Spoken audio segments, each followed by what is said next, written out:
All right, so let's move on to our next speakers. Alex and Charles will give us a report on the Algonquin adventure. Hello, good evening everyone from the internet. Tonight, Alex and myself would like to share the fun that we had in one of our star party trip back in September this year. And the trip is called 2022 Annual Algonquin Adventure, or sometimes we call it 2022 AAA. This event has a very long history in RASC Toronto Center, and it was started back in 1998 by Lillian and Robert Chapman. But unfortunately, the last event was hosted in 2013, and we lost this tradition for a while. Now, this event is a combination of a camping trip combined with a stargazing party. And we chose Algonquin Provincial Park mainly because of two reasons.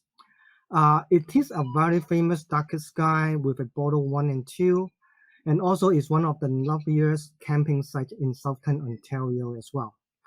And we were so fortunate that Alex and myself be able to resume this tradition in last year, 2021.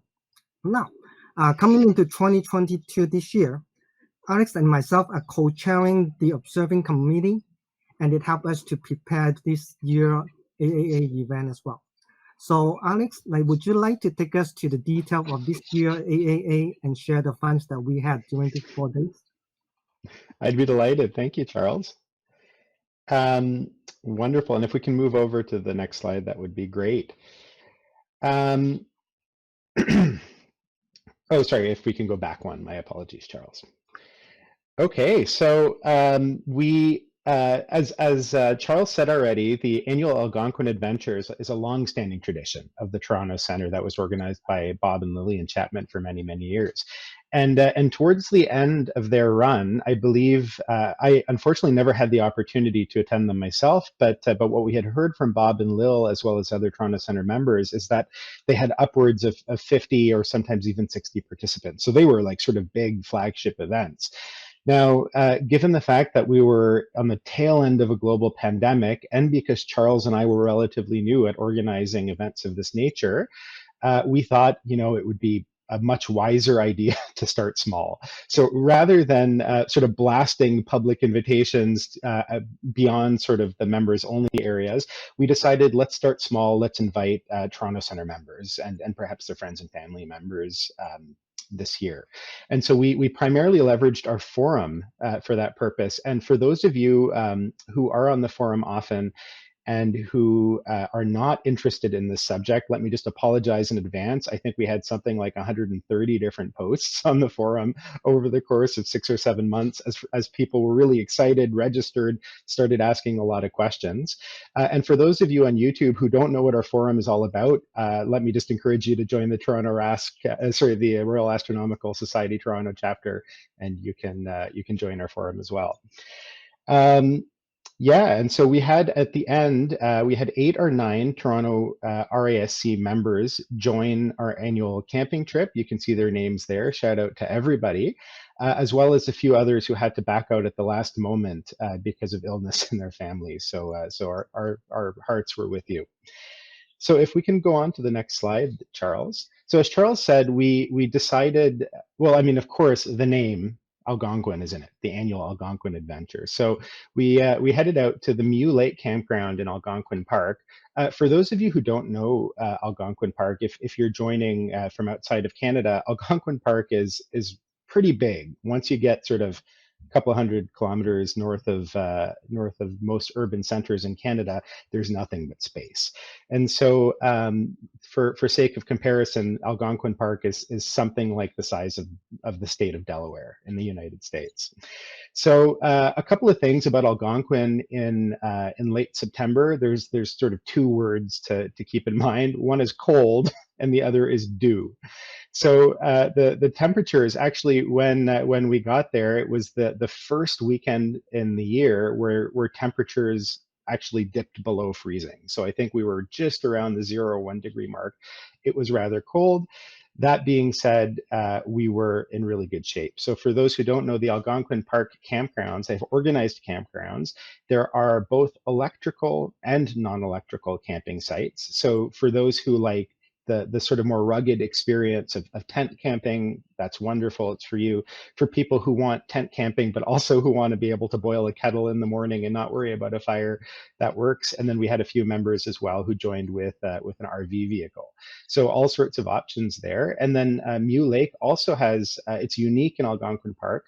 You can rent these little structures that are called yurts, which are sort of very basic small cabins with a sort of propane barbecue. So we really want to encourage everybody to join us in the next year. The beach in Mew Lake is westward facing, and we'll show you pictures of it in a moment, but it makes it ideally suited for astronomy. And it was really exciting that we had members of all experience levels join us this year, from people who had actually just recently bought their first telescope, all the way through people like Charles, who has a rig so complex I don't think I could lift it if I tried. So over the course of the next few slides, we just wanted to whet your appetite by showing you a number of the pictures from our trip. So Charles, I wonder if we can move ahead by one. So this is sort of the entrance of Algonquin Park, and in the bottom corner, I couldn't help it. I found a picture of a moose looking through a telescope, but that alas did not happen in this trip.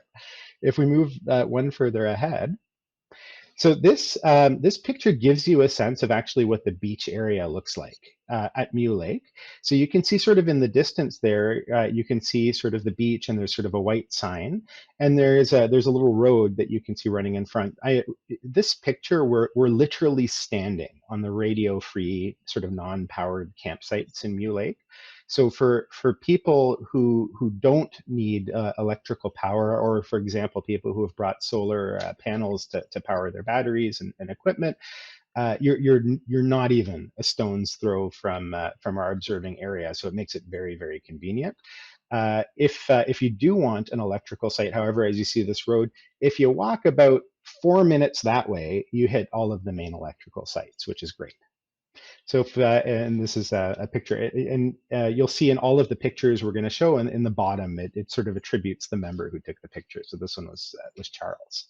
So if we move ahead to the next one, this is Charles himself, and you can see there we have the annual Algonquin Adventure flag that Bob and Lil had made years and years ago, and you can see they embroidered years on it every time. Every time they had an additional AAA.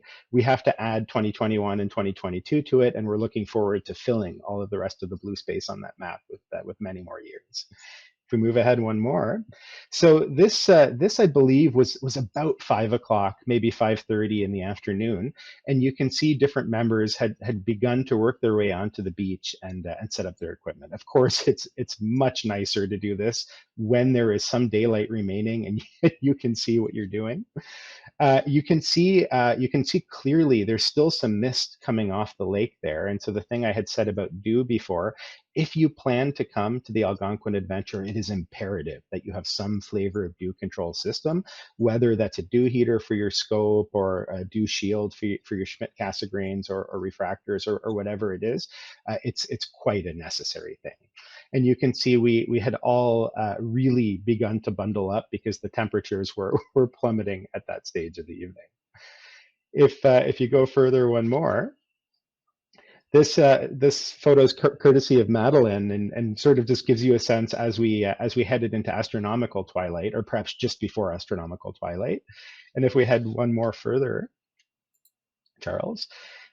So now we're happy to show you some of the image captures that were taken by various members. Now, just one word: not all members who attended were doing electronic astronomy or astrophotography. We had a couple of members who were more visual in their nature. So fear not. This event is open to all sorts of astronomers, whether you have a Dob, sort of a visual layout, or an astrophotography rig, or even binoculars and want to join us. everybody is welcome. So what you're looking at here is sort of the entire Veil Nebula, or what's more commonly known as the Cygnus Loop, which is a supernova remnant in Cygnus. And thank you so much, Strata, for submitting this image. Strata came not with a telescope, but with a beautiful DSLR that was set on a star tracker, if I remember correctly. So this is a really beautiful wide field image that she took. Charles, if we move another one ahead. Wonderful. So here we have two images. One on the left is the Bubble Nebula. So the Bubble Nebula, it almost looks as though it's a planetary nebula, which is also known as a supernova remnant, but that's actually not the case. In this instance, there's a really bright and energetic star in the middle of a cloud of gas, and because that star is just so young, so energetic, so large, and so hot, it generates a lot of solar wind, and it generates that sort of bubble that you can see. And on the right-hand side, you can see the inner core of the Andromeda galaxy, which 5 or so billion years from now will merge with the Milky Way and be our own home. Charles, if we move another one ahead. This is Messier 16, or the Eagle Nebula in Serpens, and it's an H2 diffuse nebula. The really beautiful thing about this, and so you can see there's these really beautiful veins that sort of work their way through the image. For those who have had the opportunity to see the Pillars of Creation image from Hubble, that very beautiful and famous Hubble picture, that's sort of an area within this Messier object. And Charles took this beautiful capture. If we go ahead by another one, here we can see on the left-hand side the Pleiades, a very nearby open star cluster that has some nebulosity in it. For those who like Subarus, that also is where the Subaru logo came from. And on the right is the Deerlick group of galaxies. I'm not sure where the name Deerlick comes from, so if anybody does know that, please let me know. But you can see there's a beautiful set of galaxies that you can see. If you can move another one ahead. Yes, so this was our bane all evening long. There was one fellow, so the campsites at Mew Lake sort of loop all the way across a fairly big semicircle, and there was a person all the way on the other end of the lake who kept on turning on his car high beams and pointing towards us. We never quite figured out what he was trying to do, but those lights were on and off for the better part of 2 hours. And we wanted to walk over, but thought the better of it. If we move one further ahead, Charles. So this was our group sort of on the second evening. So on the first evening, we took those images, and it was really a beautiful, we couldn't have asked for better conditions. The second night was cloudy, so we decided instead of attempting any sort of cloud filters that we would instead sort of come together and have a group campfire. And we mined a new joke, and the joke was, how many astronomers does it take to light a campfire? The answer is all of them, but we managed it in the end. If we keep moving ahead. So this is the same lake that we were observing in, but in the daytime. And maybe, Charles, we could just sort of move a little bit faster now, because I think we're using a little bit more than our time. So Algonquin, just so you know, our excursions are not limited only to astronomy, but the Algonquin Park has a beautiful set of other activities for those who are interested in nature and also sort of daytime activities when you wake up. So there's something like 12 or 13 interpretive hiking trails. So here you can see some members who did some birding hikes in the morning. Don't ask me what birds those are, I can't share. There's Charles and some others, if we keep moving ahead. And I think there were 4 rascals, shall we say, 4 kids of RASC members. 2 of those are my own, and 2 are Shraddha's, who joined us this year. And we enjoyed a bunch of really fun hikes, not to mention delicious ice cream at the Lake of Two Rivers store. And then I think it's back over to you, Charles. So we are planning for the next year, 2023 AAA now. The date that we set is going to be 14 to 17 of September 2023. One of the challenges of the event is that people will have to book the campsite themselves, and also it's based on the weather situations as well for the stargazing part. But the good part is the booking is pretty straightforward. You just have to go to the URL that you see on the screen. And the earliest time that we can go in and book the site is April 14th. So if you want to join us, book earlier on the April 14th, and you will have a chance to actually choose the site that you want to get. And also let us know how to make the how to add more fun to this 2023 AAAG event. There are a couple things that we want to do in next year. First one is like we want to continue as an RASC Toronto Sanctions event, and then when we make it into a Sanctions event, we can announce it through the RASC Toronto Central website to let more people know about the event. And then at the same time, we are planning to communicate and connecting with the park administration so that we can actually make some word and announcement into the park newsletter as well, so that we can actually get more people if they are camping in the site as well. And lastly, since we're talking about the observations, as mentioned earlier, Alex and myself, we are so fortunate that we are running, co-chairing the observation committee this year as well. So we did successfully resume the City Star Party.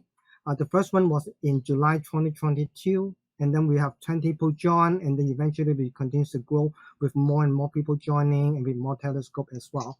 We are working to resume the Dark Sky Star Party. So for the upcoming 2023, mark it down on your calendar. The City Star Party we're planning to resume in March 27 to 30, 2023. And then for the Dark Sky Star Party, we are planning to resume in March 20 to 23, 2023. This is like the end of our presentations. So would like to pass it back to Paul and see if any other questions that the team has. Alex and Charles, thank you so much for giving us a report on the observing gathering and for restarting this long-standing event. Emma, do we have any questions for the gentlemen? We do. This first question is coming in from Chris Bond. Were the imagers respecting the darkness for the visual observers? Yeah, so we had set up deliberately when everybody was sort of going onto the beach to set up. We tried to set ourselves up in such a way that we didn't sort of shine any light towards the visual observers. We had sort of laptops facing the other way, but in general, I think it worked rather well, and we can continue to think more about that. That's great. This next question comes in from Leo. Half are lighting the fire, the other half are imagers trying to put it out. Oh, this is about the headlights. Oh no, the fire, sorry.